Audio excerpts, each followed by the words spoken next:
प्रिय दोस्तों, कर्मचारियों की तो बात सभी करते हैं, लेकिन पेंशन भोगियों की बात कोई नहीं कर रहा। आज हम आपको बताएंगे कि सरकार 8वें वेतन आयोग के विषय पर किस निर्णय पर पहुंची है, क्या-क्या लाभ मिल सकते हैं और कब तक ये फाइनल हो सकता है। इन सभी सवालों के जवाब इस वीडियो में हम आपको देने वाले हैं।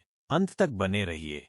कल्पना कीजिए, आपने 30-35 वर्षों तक लगातार देश की सेवा की, हर आदेश का पालन किया, हर जिम्मेदारी निभाई। अब आप रिटायर हो चुके हैं। हर महीने सरकार से एक तय पेंशन मिलती है, लेकिन वही पेंशन अब महंगाई के सामने दम तोड़ती नजर आ रही है। दवा के दाम दोगुने हो चुके हैं, बिजली पानी, राशन, किराया, हर चीज में आग लगी है।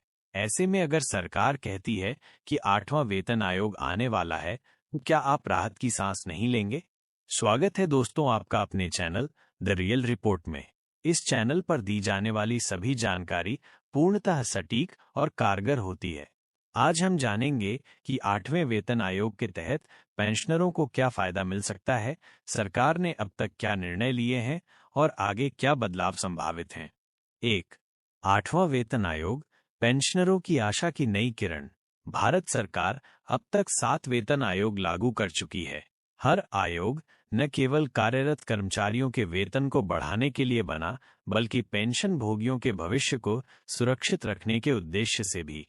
2016 में जब 7वां वेतन आयोग लागू हुआ, तो पेंशनरों को नोशनल पे फिक्सेशन के जरिए नया पेंशन स्ट्रक्चर मिला। लेकिन 2024 आते आते महंगाई दर ने उस पेंशन को काफी पीछे छोड़ दिया है।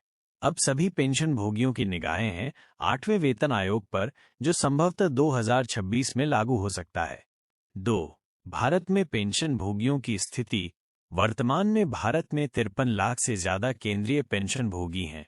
इनमें रिटायर्ड शिक्षक, रक्षा बलों के पूर्व सैनिक, रेलवे कर्मचारी, डाक विभाग, सार्वजनिक उपक्रम और मंत्रालयों के पूर्व अधिकारी शामिल हैं। इसके अलावा 20 से 25 लाख राज्य पेंशनर भी ऐसे हैं जो केंद्रीय वेतन आयोग की सिफारिशों के आधार पर ही पेंशन पाते हैं। इन पेंशनरों की सबसे बड़ी समस्या है महंगाई दर और पेंशन राशि में बढ़ती खाई।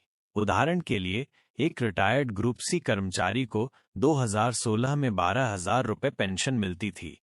2024 में वो 15,000 रुपये के आसपास पहुंची है, लेकिन इस दौरान उनकी दवाओं का खर्च 800 रुपये से बढ़कर 1,800 रुपये हो गया है।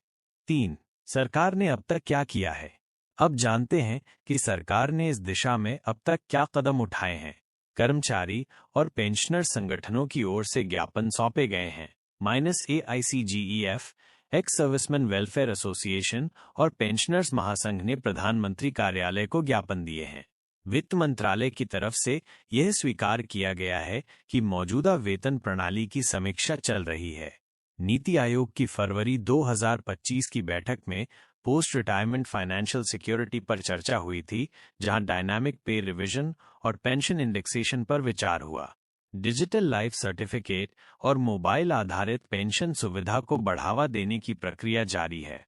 लेकिन दोस्तों, अब तक कोई अधिसूचना जारी नहीं हुई है। 8वें वेतन आयोग का औपचारिक गठन नहीं हुआ है। 4. अगर 8वां वेतन आयोग लागू होता है, तो पेंशनरों को क्या लाभ होंगे? यह जानना बेहद जरूरी है कि यदि 8वां वेतन आयोग लागू होता है, तो पेंशन भोगियों के जीवन में कौन-कौन से बड़े बदलाव आ सकते हैं। 1. मूल पेंशन में वृद्धि। नई पे मैट्रिक्स के अनुसार नोशनल पे रिफिक्सेशन किया जाएगा। अनुमान है कि पेंशन में 20% से 35% की सीधी वृद्धि हो सकती है। 2. अतिरिक्त पेंशन की नई स्लैब। माइनस वर्तमान में 80 वर्ष की उम्र के बाद अतिरिक्त पेंशन मिलती है, माइनस संभावना है कि ये सीमा घटाकर 75 वर्ष कर दी जाए। 3. न्यूनतम पेंशन में संशोधन। मौजूदा 9,000 रुपये को बढ़ाकर 12,000 रुपये से 15,000 रुपये किया जा सकता है। 4. महंगाई राहत, DNS रिलीफ हर 6 महीने की बजाय तिमाही आधार पर मिल सकती है। 5. CGHS और चिकित्सा सेवाओं में सुधार। टेलीमेडिसिन, डिजिटल कार्ड और निजी अस्पतालों के साथ नई भागीदारी की संभावनाएं हैं। 5. सरकार के सामने सबसे बड़ी चुनौतियां क्या हैं? इतनी सारी उम्मीदें तो हैं, लेकिन इन पर अमल करना आसान नहीं, क्योंकि सरकार के सामने 3 बड़ी चुनौतियां हैं। राजकोषीय भार, फिस्कल बर्डन। वर्तमान में केंद्र सरकार सालाना लगभग 2.5 लाख करोड़ रुपए पेंशन पर खर्च कर रही है। 8वां वेतन आयोग लागू होने पर यह खर्च बढ़कर 3 लाख करोड़ से भी ऊपर जा सकता है। राजनीतिक दबाव और बजट संतुलन। सरकार को किसानों, छात्रों, शिक्षा और इंफ्रास्ट्रक्चर पर भी बजट देना होता है।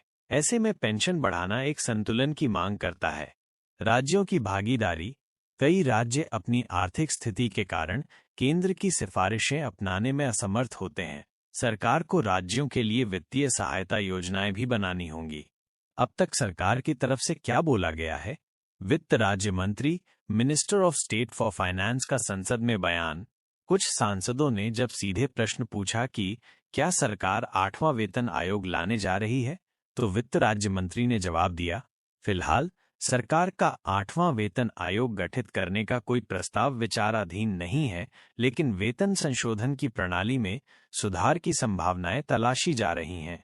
मतलब, अभी आयोग की घोषणा नहीं हुई है, लेकिन नई प्रणाली डायनामिक पे पेंशन रिवीजन पर सरकार विचार कर रही है। नीति आयोग की बैठक से क्या संकेत मिले?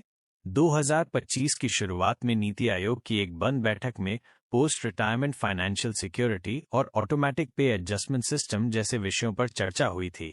इसमें सुझाव आया कि पेंशन और वेतन को हर 5 साल में स्वतः संशोधित किया जाए, ताकि नया आयोग हर बार गठित करने की जरूरत न पड़े। कुल मिलाकर अभी क्या स्थिति है? विषय स्थिति। 8वां वेतन आयोग गठित हुआ, नहीं हुआ। सरकार ने विचार किया, विचार चल रहा है। कोई अधिसूचना, नोटिफिकेशन नहीं। कर्मचारी और पेंशनर यूनियन का दबाव लगातार बढ़ रहा है। संभावना कब तक? 2025 के अंत तक निर्णय संभव। सरकार ने अभी तक कोई अंतिम फैसला नहीं लिया, लेकिन इस पर भीतरी चर्चा जारी है। यदि 2025 में लोकसभा चुनाव के बाद सरकार दबाव महसूस करती है या पेंशनरों की मांग तेज होती है, तो ये विषय 2025 के अंत या 2026 की शुरुआत तक निर्णायक स्थिति में पहुंच सकता है। 6. पेंशन भोगियों की प्रमुख मांगें क्या हैं? आइए जानते हैं कि पेंशनर संगठनों ने सरकार से किन किन मांगों को रखा है। 1 रैंक 1 पेंशन OROP सभी पेंशनरों पर लागू हो। महंगाई भत्ते को हर 3 महीने में संशोधित किया जाए। डिजिटल लाइफ सर्टिफिकेट को OTP आधारित बनाकर सरल किया जाए। पेंशन के पुनर्निर्धारण में पारदर्शिता हो।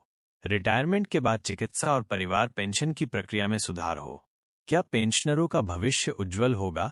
सवाल सिर्फ रुपए पैसे का नहीं है, सवाल है सम्मान और सुरक्षा का। एक पेंशनर ने अपने सेवा काल में देश के लिए जो किया है, उसका प्रतिफल ये देश देना चाहता है। 8वां वेतन आयोग इस दिशा में एक बड़ा कदम हो सकता है, बशर्ते सरकार इसे समय पर, सही ढंग से और पेंशनर केंद्रित दृष्टिकोण से लागू करे। अब ये देखना होगा कि क्या 2025 के अंत तक सरकार आयोग का गठन कर लेगी, और क्या 2026 से पेंशनरों को एक नई आर्थिक राहत मिलेगी। अगर आपको ये जानकारी उपयोगी और प्रेरणादायक लगी हो, तो इस वीडियो को लाइक करें, शेयर करें और चैनल द रियल रिपोर्ट को सब्सक्राइब करें। हम आपके लिए इसी तरह की सटीक, गहरी और भरोसेमंद जानकारियां लाते रहेंगे। धन्यवाद।